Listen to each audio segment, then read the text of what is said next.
एक गांव में दीपक नाम का एक किसान रहता था। दीपक खेती में कड़ी मेहनत करता था, परंतु इस साल फसल अच्छी नहीं हुई और वह बहुत परेशान था। एक दिन वह अपनी मां सविता देवी के पास गया और अपनी समस्याओं को साझा किया। मां, इस बार फसल बहुत खराब हुई है। हमारी सारी मेहनत बेकार हो गई, कर्ज भी बढ़ता जा रहा है और अब मैं नहीं जानता कि आगे क्या करूं। बेटा, जीवन में हर समय एक जैसा नहीं होता। समस्याएं और संघर्ष जीवन का हिस्सा हैं, लेकिन हमें हार मानकर बैठना नहीं चाहिए।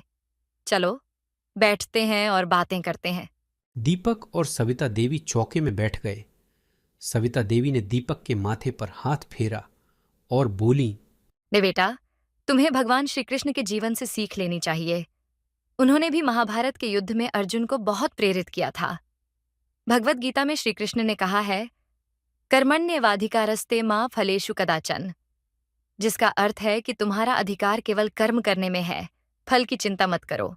लेकिन मां, बिना फल के कर्म करने से क्या फायदा? दीपक, कर्म का फल अवश्य मिलता है, लेकिन उसके समय और स्वरूप को भगवान तय करते हैं। हमें केवल अपने कर्म पर ध्यान देना चाहिए और पूरी लगन से काम करना चाहिए। जब हम सच्चे मन से मेहनत करते हैं, तो भगवान भी हमारी मदद करते हैं।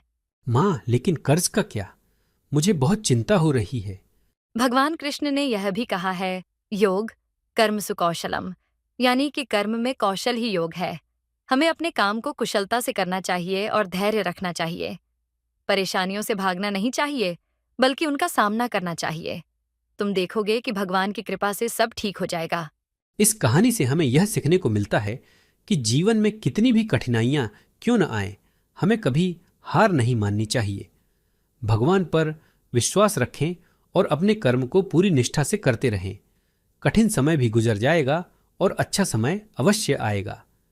भगवत गीता की शिक्षाओं से प्रेरणा लेकर हम जीवन की हर समस्या का समाधान पा सकते हैं। इस प्रकार दीपक ने अपनी मां की प्रेरणा से न केवल अपनी आर्थिक स्थिति को सुधार लिया, बल्कि उसने यह भी सीखा कि सच्चे मन से मेहनत करने का फल अवश्य मिलता है। दीपक ने मां की बातों को ध्यान से सुना और उसने अपने मन में ठान लिया कि वह हार नहीं मानेगा। वह अपने खेत में वापस गया और नए उत्साह के साथ काम करने लगा। उसने नए तरीके आजमाए और अपनी मेहनत को दोगुना कर दिया। धीरे धीरे उसकी फसल अच्छी होने लगी और उसकी आर्थिक स्थिति भी सुधरने लगी। ऐसे ही और वीडियोस देखने के लिए हमारे चैनल को लाइक, सब्सक्राइब और शेयर करें। धन्यवाद।